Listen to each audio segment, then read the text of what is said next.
네, 오늘날처럼 과학이 발달하고 모든 것이 합리적으로 돌아가는 세상에서 과연 종교가 필요한가?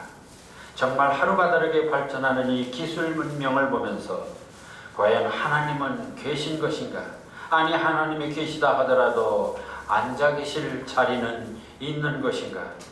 성경은 하나님이 천지를 창조하고 지금도 우주 만물을 다스리고 섭리하신다 하는데, 오늘날 유전공학은 모든 생명의 비밀을 풀어내고 있고, 전자공학은 그동안 하나님의 영역을 알았던 사물의 신비들을 모두 벗겨내고 있으니 이제 믿을 것은 하나님이 아니라 과학, 기술이라는 생각을 할 수가 있습니다.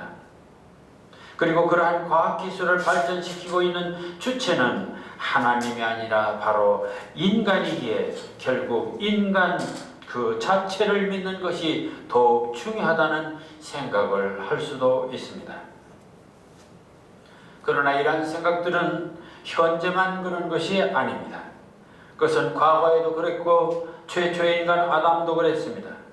인간은 기본적으로 사물을 인식하고 가치를 판단할 수 있는 이 이성과 지혜가 있기 때문에 이것만 있으면 얼마든지 문명을 발전시키고 세상을 발전시키고 변화시킬 수 있으며 그곳에서 만물의 영장이 될 수 있다는 환상 때문에 인간이 바로 하나님 같은 존재라는 생각은 기회만 있으면 하게 되었던 것입니다. 사실 아담과 이브가 영원히 하나님과 살 수 있는 생명나무 과일을 포기하고 분명히 먹으면 죽으리라고 한 하나님의 경고가 있었음에도 불구하고 선악을 알게 하는 나무의 과일, 즉 이성과 지식의 세계를 선택했다고 하는 이야기를 보면 인간은 현대에 와서 모든 것을 이성 중심, 지식 중심으로 판단하고 신의 존재를 부정하려고 한 것이 아니라 태초부터 인간은 이성과 지식으로만 살겠다는 이 근본적인 본심이 있음을 말해주는 것입니다. 그리고 이러한 본심을 대변해주는 성경 말씀이 바로 뱀이 아담과 이브를 꼬이는 말에서 잘 드러나고 있습니다. 창세기 3장 5절 너희가 그것을 먹는 날에는 너희 눈이 밝아져 하나님같이 되어 선악을 알 줄 하나님이 아심이라. 아담과 이브가 왜 선악과를 따먹었는가? 왜 인간은 선악을 구별할 수 있는 이 이성과 지식을 선택했는가? 그 이유는 바로 눈이 밝아지고 지식과 기술과 지혜와 영적인 해안까지 가지게 되고, 그래서 인간은 하나님과 동등한 능력과 지위를 누릴 수 있다는 이 유혹 때문이었습니다. 사실 인간이 선악과를 먹어서 눈이 밝아지고 하나님같이 된다면야 에덴 동산에 하나님 밑에 있을 이유가 없는 것입니다. 그래서 아담과 이브는 선악과를 선택했고, 이러한 유혹의 욕망은 그때나 지금이나 유물론자들이나 이성주의자들이나 인간중심주의자들, 그리고 과학기술과 물질을 하나님같이 생각하는 모든 인간들의 공통된 생각이기도 합니다. 그래서 최근 우리 사회에서 종교에 대한 비판은 물론 특히 기독교에 대한 비판과 도전이 급증하고 있습니다. 그 중에 가장 일반적인 것이 종교란 애당초 신에 의해서 출발한 것이 아니라 종교도 인간의 머리로 만들어 놓은 문화일 뿐이라는 것입니다. 그렇기 때문에 신도 인간이 설정한 가공적인 존재라는 사고 방식입니다. 따라서 기독교도 인간이 만들어 놓은 그런 종교 중에 하나일 뿐이라는 얘기입니다. 이를 뒷받침하는 사상이 바로 근대 합리주의, 이성중심주의 사상입니다. 이성중심주의 철학자 데카르트는 나는 생각한다, 고로 나는 존재한다. 인간이 믿을 수 있는 가장 확실한 것은 인간의 이성이라는 것입니다. 이성이 옳다면 옳은 것이고 아니면 아닌 것입니다. 그러니 이성이 바로 하나님입니다. 철학자 헤겔은 인간에게 이성이란 확실한 잣대가 있기 때문에 매사에 정반합의 변증법을 거쳐 역사는 계속 개선되고 발전되고 진보되어 마침내 인간의 힘으로 하늘나라를 건설을 할 수 있다고 했습니다. 따라서 그에게도 이성이 바로 하나님입니다. 종교에 대한 가장 악랄한 비판은 계급주의를 앞세운 바로 마르크스였습니다. 그는 종교란 지배계급이 피지배계급에게 수능과 안주를 강요하는 일종의 아편과 같은 것이라 했습니다. 그러니 거짓된 종교의 마취에서 깨어나라는 것입니다. 아니, 깨어나는 정도가 아니라 종교를 타도해야 할 투쟁의 대상으로 삼았던 것입니다. 그렇기 때문에 오늘날 의도적으로 기독교에 도전하는 세력들은 바로 이 마르크스의 아류들이라고 해야 하겠습니다. 그런가 하면 니체 같은 철학자는 신이란 인간들이 세워놓은 이 절대 진리, 절대 도덕을 말하는 것인데, 문제는 이 절대 진리, 절대 도덕이 근대에 와서 모두 무너지게 되었다. 그러니 신은 죽은 것이라고 말하고 있습니다. 더구나 기독교는 이 절대적인 진리와 도덕으로 인간을 나약하게 만들었다. 그러니 이젠 인간이 하나님 같은 아주 초인이 되어서 도덕의 주인이 되고 진리의 주인이 되어야 한다는 것입니다. 최근에는 기독교 신학에서조차 사신신학, 죽은 신의 신학이라는 용어를 쓰기도 합니다. 이들은 하나님의 초월적인 능력을 인정하지 않고 오직 역사적인 인물 예수만을 인정하겠다는 것입니다. 그래서 요즘에는 하나님 대신 정말 인간들이 만든 새로운 신들이 많이 생겼습니다. 물질이 신이고 자본이 신이고 과학이 신이고 기술이 신이고 이성이 신이고 지식이 신이고 학벌이 신이고 권력이 신이고 계급이 신이고 인간이 바로 신으로 둔갑하고 있는 것입니다. 종교의 본질은 신이라는 초자연적 절대자에 대한 믿음을 통해서 인간 생활의 행복은 물론 인간으로서는 해결할 수 없는 궁극적인 문제를 해결받고 이 유한한 지상의 삶에서 벗어나는 바로 자유와 구원의 성스럽고 행복한 삶의 방식인 것입니다. 사실 아담 이후 인간들이 선택한 인간의 이성이나 지식이나 물질이나 기술로 모든 것을 해결할 수 있었다면 정말 하나님도 종교도 필요가 없는 것입니다.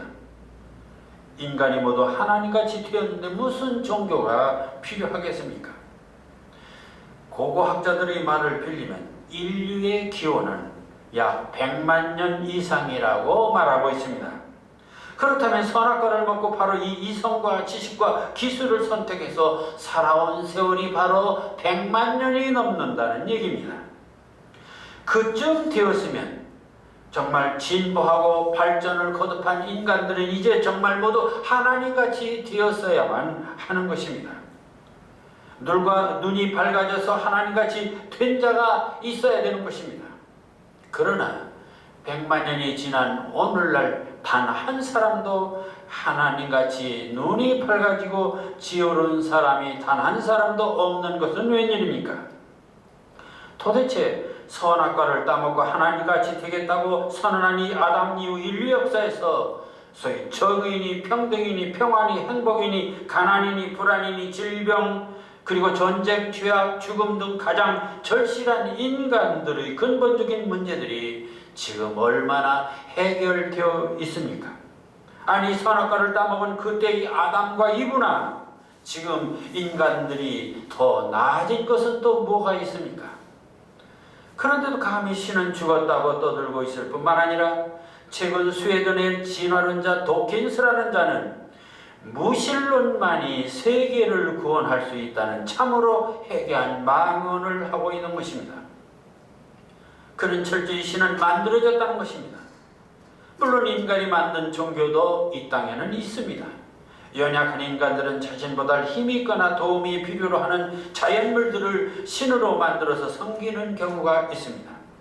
태양신이나 바다신이나 대지신 또는 동물의 신, 나무의 신들은 모두 인간들의 필요에 의해서 만들어진 인조의 신들입니다. 이러한 신들의 기능은 인간들의 기륭화복에 대한 욕망을 해결해 줄 것으로 믿는 이 기복신앙의 우상에 불과한 것입니다. 그러나 우주의 시작과 끝은 어디일까? 천지만물은 어떻게 창조되었으며 인간의 근본은 무엇인가? 죄악은 무엇이며 죽음은 무엇이며 그리고 사회의 세계는 무엇인가? 이러한 근본 문제는 인간의 이성이나 지식이나 과학으로 해결할 수도 없거니와 해결할 영역도 아닌 것입니다. 왜냐하면 그런 문제는 인간의 이성적 사고나 능력을 벗어난 영역, 바로 초월적인 영역이기 때문입니다. 이 초월적인 영역을 우리는 신의 영역, 하나님의 영역이라고 말합니다. 따라서 이 초월적인 영역, 바로 신의 영역을 인정할 것인가 인정하지 않을 것인가에 따라 유실론이냐 무실론이냐 하는 세계관에 갈라지게 됩니다. 무실론자들은 이 초월의 영역, 바로 신의 영역, 신의 존재를 부정합니다. 인간이 가장 신뢰하고 있는 이성이나 과학으로 증명되지 않기 때문이라는 것입니다. 네, 이성의 잣대로는 증명되지 않습니다. 그러나 뱁새가 어찌 황새의 뜻을 알며 참새가 어찌 대중의 뜻을 알겠습니까? 인간의 그 얄팍한 지식으로 초월의 영역, 하나님의 영역을 어찌 알 수가 있겠습니까?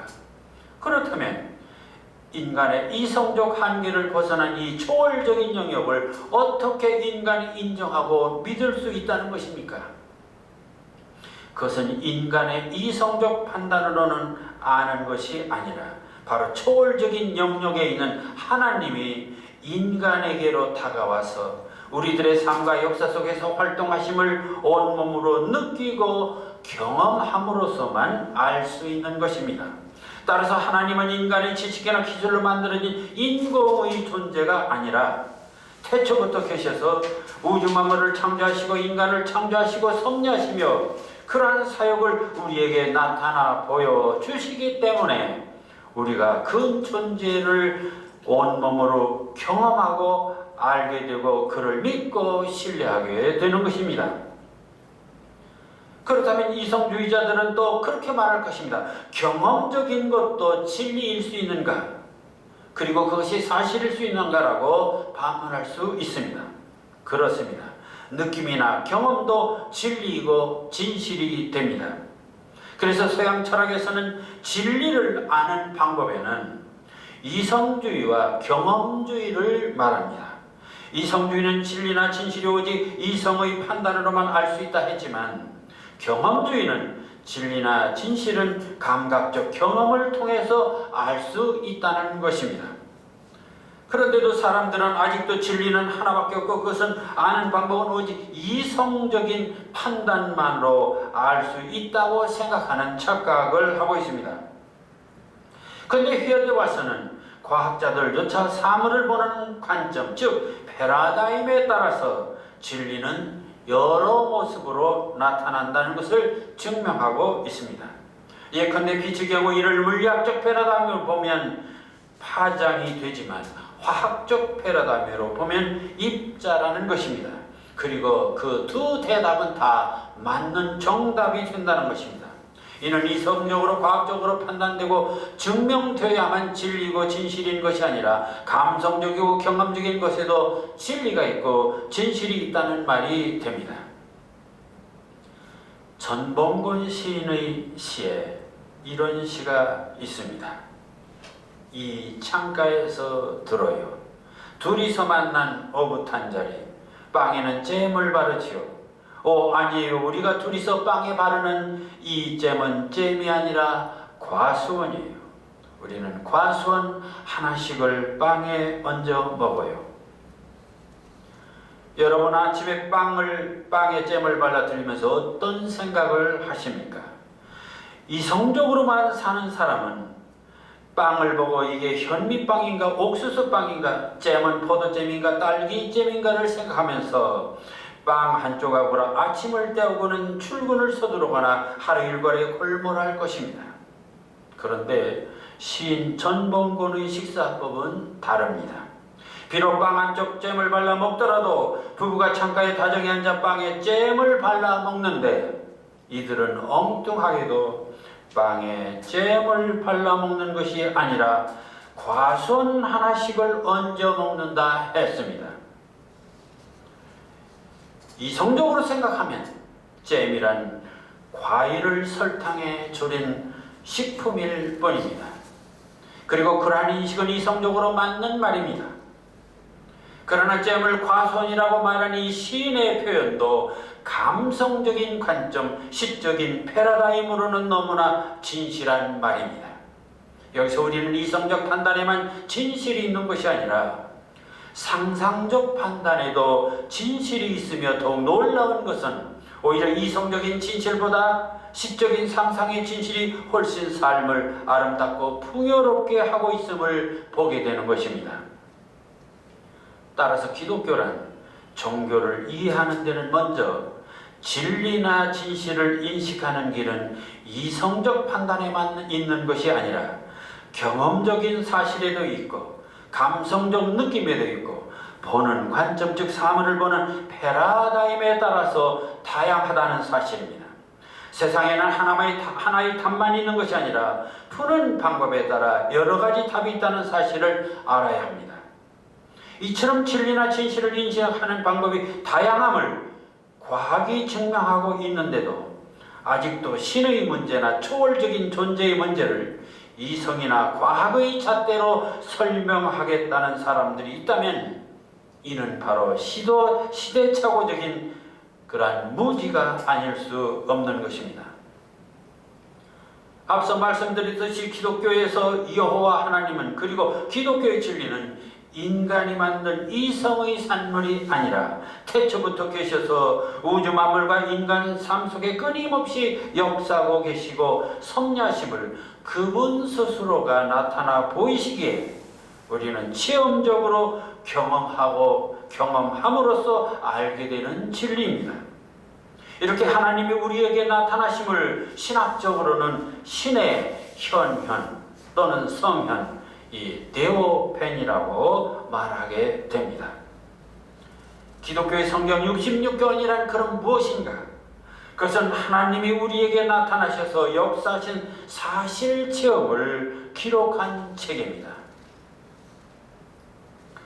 우상 장사를 하던 아브라함에게 어느 날 하나님이 나타나셔서 창세기 12장 1절 2절 여호와께서 아브라함에게 이르시되 너는 너의 고향과 친척과 아버지 집을 떠나 내가 너에게 보여줄 땅으로 가라.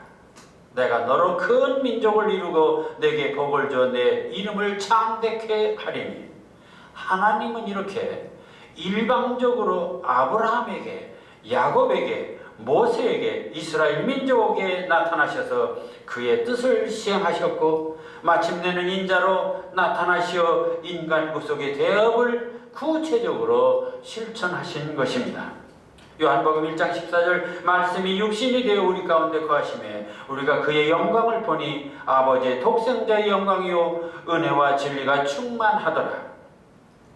말씀이신 하나님이 인간이 되시어 말하자면 볼 수 없는 하나님이 우리가 느낄 수 있는 인간으로 현현하시어 우리가 직접 보고 그의 영광을 느끼게 되었으며 은혜와 진리가 충만하게 되었다는 것입니다.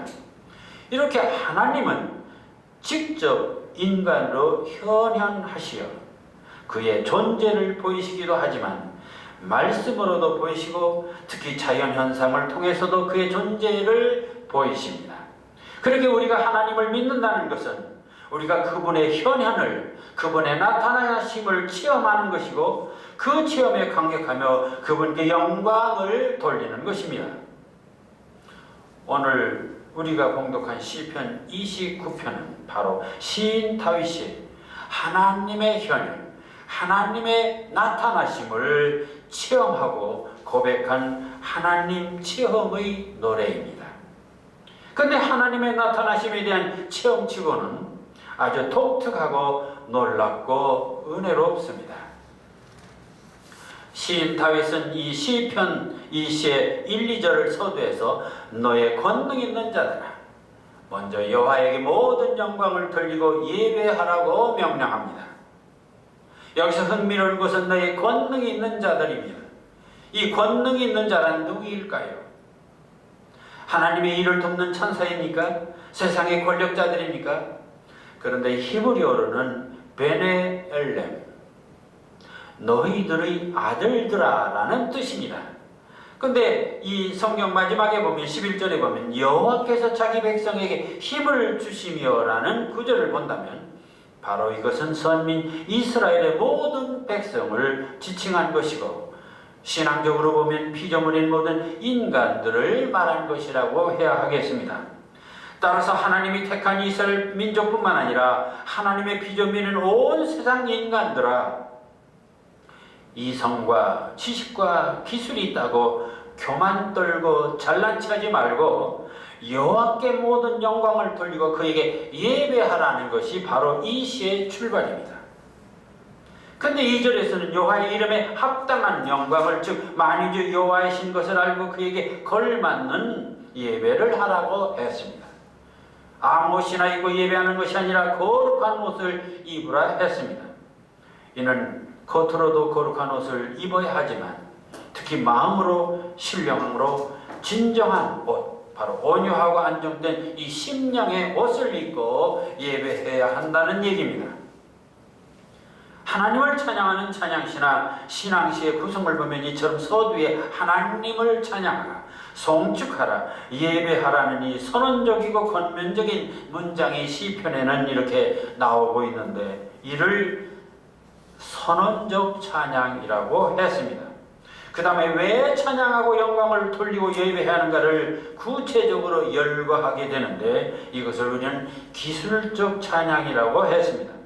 그렇다면 시편 29편도 바로 이처럼 하나님께 영광을 돌리라는 이 선언적 찬양을 1, 2절에서 하고 그 다음엔 어째서 하나님께 영광을 돌리고 예배해야 하는지를 구체적으로 10절까지 열거하고 있습니다. 자, 그렇다면 본문 3절 함께 봉독하시겠습니다. 여호와의 소리가 물 위에 있도다. 영광의 하나님이 우레소리를 내시니 여호와는 많은 물 위에 계시도다. 아멘.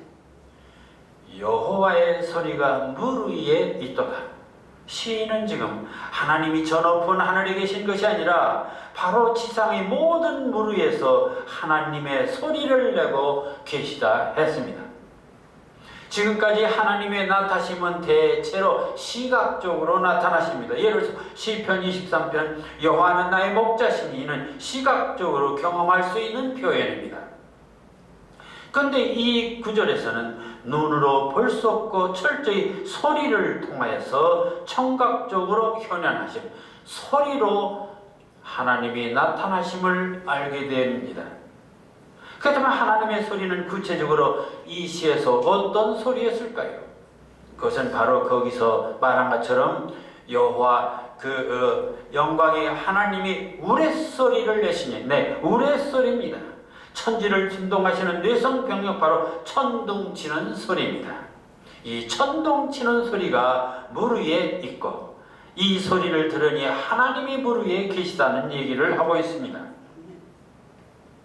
다윗은 이렇게 천지를 진동시키는 뇌성병력을 자연현상으로 보지 않고 오히려 인생을 다스리시는 하나님의 권능과 위대하심으로 보고는 이러한 여호와의 소리를 너희들도 듣고 주께 영광 돌리라고 한 것입니다. 자, 뇌성병력이 하나님의 소리라. 아마 무신론자나 과학자는 이것은 천둥소리다. 그리고 천둥소리는 대기 중에 플러스 마이너스 전기가 충돌해서 번개를 일으키고 갑자기 공기가 팽창해서 나는 소리라고 말할 것입니다. 그런데 다윗은 이 우람한 천둥소리에서 오히려 하나님의 임재를 발견하고 그의 영광을 돌리라고 하는 것입니다. 이 얼마나 엉뚱한 비과학적 인식입니까? 그런데 이런 비과학적, 비이성적, 비상식적 인식은 바로 9절에서 7번이나 여호와의 소리를 반복하면서 계속하고 있습니다. 바로 이것이 문제입니다. 이성주의 무신론자들이 관점으로는 다윗의 생각이 도저히 이해할 수 없는 비이성적인 판단입니다. 그러나 기독교의 신앙적 관점이나 시인의 관점으로는 아주 놀라운 진실의 표현이라는 사실입니다. 4절에서는 천둥소리를 여호와의 소리가 힘이 있고 위험하다고 했습니다. 그리고 5절에서는 여호와의 소리가 백향목을 꺾으시고 레바논의 백향목을 꺾어 부수셨다 했습니다. 백향목이 뭐냐? 백향목은 바로 이 이스라엘에서는 성전이나 궁전을 짓는 나무 중에 최고로 강한 나무입니다. 그렇다면 이것은 무슨 뜻일까요? 이는 지상에 막강한 권력일 수도 있고 능력이 있다고 뽐내는 인간의 오만일 수도 있습니다. 그런데 이러한 것들조차도 하나님의 소리로 가차없이 부셔버린다는 말씀을 하고 있습니다. 다시 말해 하나님의 음성 앞에서는 권위고 능력이고 권력이고 힘이고 아무 소용이 없다는 얘기가 됩니다. 그런데 6절은 정말 절창 중에 절창을 하고 있습니다. 함께 봉독하실까요? 6절. 그 나무를 송아지같이 뛰게 하시며 레바논과 시련으로 들송아지같이 뛰게 하시며. 자, 이 폭풍우를 동반하는 이 내성병력이 산들의 나무들을 송아지같이 뛰게 하신다 했습니다. 그것도 레바논의 시련, 이 시련이란 바로 유대 땅에서 가장 높은 헬몬산을 지칭하고 있습니다. 그렇다면 처음에는 이 시에서 보면은 송아지같이 뛰게 하시며 하다가 나중에는 들송아지같이 뛰게 하시며 그냥 뛰다가 낮으면은 이제 산들로 이동을 합니다. 이렇게 점층적으로 이동을 하면서 이 천둥 소리에서 하나님의 임재를 발견하는 다윗의 신앙, 참으로 이것은 놀라운 것이지만은 이 표현이야말로 대단히 천재 시인다운 다윗의 시적 능력을 보여주는 구절이라고 해야겠습니다. 왜냐하면 여러분은 바람에 흔들리는 나무의 모습을 어떻게 시적으로 표현하겠습니까? 이 구절을 읽어보면 수천 수만 마리의 송아지들이 그 장대한 산 언덕을 달려가는 모습이 눈에 선합니다. 이러한 장면을 영화에서는 웅대한 스펙타클이라고 말할 수 있죠.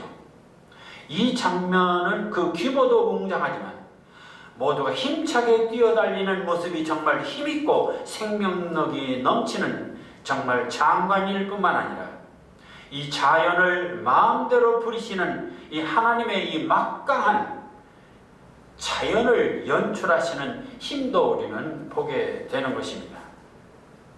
이 자연을 어떻게 노래할 것인가?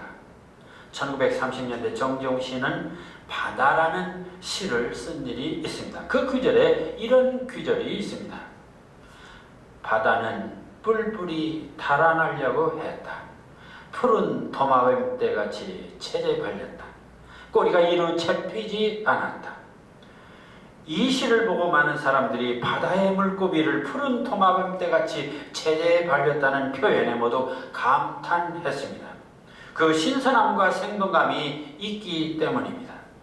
그런데 다윗은 이미 3000년 전에 이 바람에 흔들리는 나무들을 보고는 수많은 송아지들이 떼를 지어 언덕을 오른다 했습니다. 그러니 그 스케일이나 역동적인 장면이 정지용과는 비교할 수 없을 만큼 장엄한 모습입니다. 더구나 결정적인 것은 정지용은 바다의 자연현상을 그냥 객관적으로 드러내고 있을 뿐입니다. 바다의 물결이 도마뱀처럼 방정스럽게 물결친다는 것입니다. 그렇다면 다음 방목으로 이 산에 대한 시를 한번 보겠습니다. 산이 날 에워싸고 씨나 뿌리며 살아라 한다. 밭이나 갈며 살아라 한다. 어느 산자락에 집을 모아 아들 낳고 딸 낳고 흙담 안팎에 호박 심고 들찔레처럼 살아라 한다. 쑥대밭처럼 살아라 한다. 산이 날 에워싸고 하는 작품 중에 1절입니다. 자, 이 시는 산이라는 자연이 나라는 인생에게 주는 교훈을 아주 주관적인 서정으로 표현하고 있습니다. 산이 나더러 산처럼 소박하게 살라고 가르쳐 준다는 것이죠.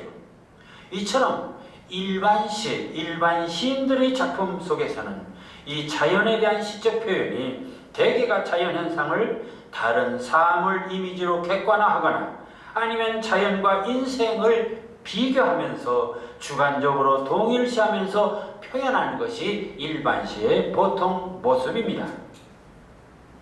그런데 시인 다윗은 자연현상을 객관적으로 스케치하거나 인생과 주관적으로 동일시하지 않고 있습니다. 지금 6절에서 나무들이 송아지 떼처럼 뛰고 있는 것은 바람에 의한 나무들의 움직임, 즉 물리적인 현상이 아닙니다. 그렇다고 나무가 이 송아지처럼 힘차게 살아가는 인생을 빗대서 노래한 것도 아닙니다. 다윗은 자연의 표면에 드러난 이 현상을 객관적으로 보거나 인간적인 입장에서 산을 보는 것이 아니라 나무를 송아지같이 뛰게 하심이요 라는 이 기절이 말해주시되, 이는 전적으로 하나님이 뒤에서 나무들을 송아지 떼 몰듯이 몰고 있다는 것입니다. 따라서 지금 송아지 떼를 몰고 있는 것은 바람이 아니라 목자이신 하나님입니다. 하나님이 나무들을 송아지 떼처럼 뛰게 하고 있는 것입니다. 여기에 다윗의 신앙시에 위대함이 있고 영성이 있고 구원이 있는 것입니다. 다윗의 신앙적인 자연보기는 7절에서 여호와의 소리가 화염을 가르치도다. 과학적으로 보면 천둥, 번개를 동반합니다만 다윗에게는 천둥은 하나님의 소리고 번개는 하나님이 가르치는 불꽃이 됩니다. 그래야 하나님의 현현은 청각적일 뿐만 아니라 또 시각적으로 드러내기도 합니다. 이를 시학에서는 공감각적 이미지의 표현이라고 말합니다. 8절에서는 하나님의 소리가 광야를 진동시켰고 가데스 광야를 진동했다 했습니다. 근데 이 가데스는 팔레스타인의 가장 남쪽 지역입니다. 앞서 레바논 백향목은 팔레스타인의 가장 북쪽 지역이고, 그렇다면 하나님의 소리가 임재한 공간은 어느 특정 지역이 아니라 바로 팔레스타인 전 지역이 됩니다. 하나님의 소리가 있는 공간은 남쪽 끝 가데스에서 북쪽 끝 바로 헬몬산까지, 거기다가 3절에서는 물들이 있는 곳에 하나님의 소리가 있고 5절에서는 산이 있는 곳에 하나님의 소리가 있고 8절에서는 땅이 있는 곳에 바로 하나님의 소리가 있으므로 결국 물과 산과 그 땅 모두에서 하나님의 소리가 있다는 얘기는 결국 하나님의 소리는 어느 한 곳에만 있는 것이 아니라 이 세상의 모든 곳에 산재해 있다는 것을 말씀하고 있는 것입니다. 따라서 시편 29편에서 다윗이 경험하고 있는 이 하나님의 현현, 하나님의 소리는 어느 특수지역이 아니라 온 세상인 것을 이처럼 절묘하게 배치하고 있는 것입니다. 그리고는 9절에서 여호와의 소리가 새끼 뱀 암사슴을 낙태케 하고 살림을 뿌리채 뽑아서 민둥산을 만들어버린다 했습니다. 여기서는 하나님의 절대주권이 나무라는 식물만이 아니라 동물인 암사슴의 생명도 빼앗으시고 생명의 터지는 살림을 뿌리채 뽑을 만큼 강력하심을 보여주고 있습니다. 그러니 세상에 권력이 있다고, 지식이 있다고, 기술이 있다고, 재물이 있다고 경거망동하지 말라. 자연이나 인생이 모두 하나님이 주권 안에 있으므로 하나님은 우레소리만으로도 흔적 없이 시킬 수 있음을 이 바다와 산과 대지와 나무들과 동물들과 인간들에게 준엄한 경고를 내리고 있는 것입니다. 그리고도 시인 다윗은 다시 역사적인 사실을 상기시켜서 그에게 영광을 돌리지 않으면 안 될 사실을 보충합니다. 바로 그것이 10절입니다. 여호와께서 홍수 때에 좌정하셨으며, 이게 무슨 말입니까? 이것은 바로 세상이 악하게 되자 노아 가족만 남기고 인간은 물론 모든 생명체들까지 몰살시켰던 저 무서운 노아의 홍수 심판을 지적하고 있는 것입니다. 그러니까 하나님의 능력은, 하나님의 권능은 이렇게 전 인류를, 전 세계를 멸망시킬 수도 있다고 하는 사실을 보여주고 있는 것입니다. 그리고는 마지막 11절에서 이렇게 자연현상의 소리에서 조차 하나님의 소리를 듣고 그게 영광을 돌리고 예배하게 된다면 하나님은 자기 백성에게 평강의 복을 주실 것임을 노래하고 있습니다. 자, 시편 29편처럼 우주 자연 현상을 하나님의 섭리로 표현하는 이런 시들을 세상의 시인들은, 세상 사람들은 종교시다, 신앙시다, 그렇기 때문에 순수한 예술시가 아니고 이것은 목적시라고 하면서 평가절하하고자 합니다. 그러나 여러분, 시를 쓰는 궁극적인 목적이 무엇입니까? 자연을 미적으로 묘사해서 감성적인 만족을 얻고자 하는 것입니까? 아니면 자연에서 인생의 진리나 윤리적인 교훈을 얻고자 하는 것입니까? 물론 자연을 통해서 그런 것을 얻는 것도 인생에게 다소 도움이 되는 것은 사실입니다. 그러나 자연을 통해서 미적인 만족이나 윤리적인 교훈을 얻는 것으로 인간의 근원적인 불안이나 죄악이나 욕망이나 죽음의 문제에서 해방되는 영적 구원을 얻기란 불가능한 것입니다. 그렇기 때문에 철학자 키엘케고르는 인간의 실존에는 3단계가 있는데, 다시 말해 인간의 구원에는 3단계가 있는데, 첫째가 바로 감성을 추구하는 미적 단계요, 둘째는 도덕적 선을 추구하는 삶으로 윤리적 단계고, 그리고 셋째는 신의 구원을 통해서 이루어진 완성된 삶으로서 이 종교적 단계를 말합니다. 다시 말하면 미적인 단계로, 그러니까 즐거움을 통해서 우리는 구원받고자 합니다만 그것은 불완전하다는 것입니다. 윤리적 단계로도 그건 불완전하다는 것입니다. 그럼 가장 완전한 단계가 무엇이냐? 그것은 바로 진정한 구원은 신의 은총을 통해서, 다시 말해 종교적 단계에서만 온전한 구원을 얻을 수 있다 했습니다. 따라서 정지용의 시 바다는 세상의 일반 시들이 그랬듯이 자연현상을 어떤 삶을 이미지로 묘사했습니다. 따라서 일반 시학으로 보면 매우 뛰어난 표현임에 틀림없습니다. 그러나 그것은 인간의 감성을 잠시 만족시키는 정도입니다.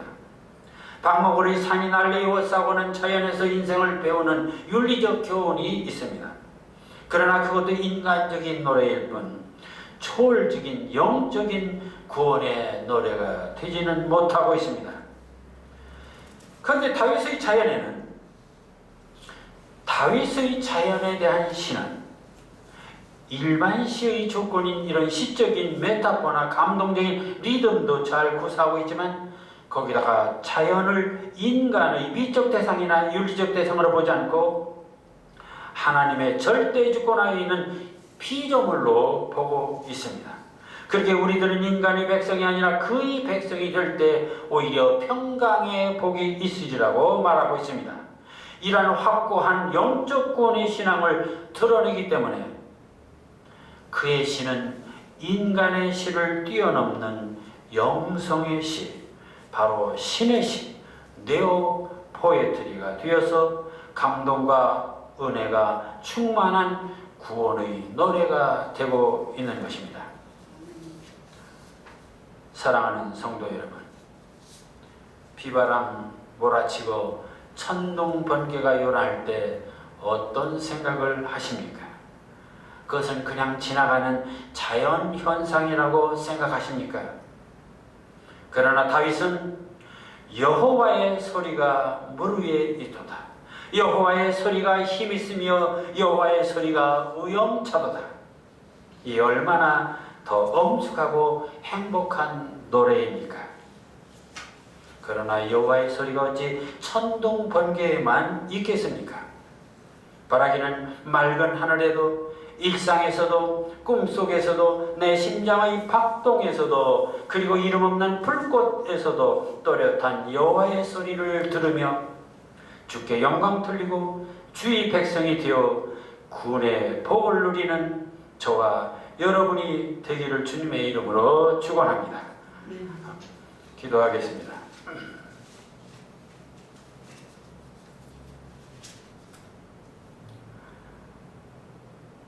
모두가 하늘만 보내요. 나무들은 하늘만 보내요. 언덕에 있는 나무나 골짜기에 있는 나무나 바위 틈에서 나온 등급은 나무나 온종일 고개 들어 하늘만 보내요. 꽃들도 하늘만 보내요.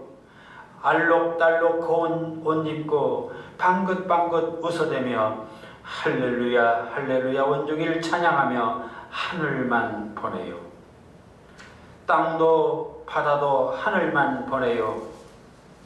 태초부터 지금까지 밤이나 낮이나 비바람 맞으며 천둥 번개 맞으며 땡볕에 짓밟히고 겨울 한파에 시달려도 한결같이 입 다물고 하늘만 보내요.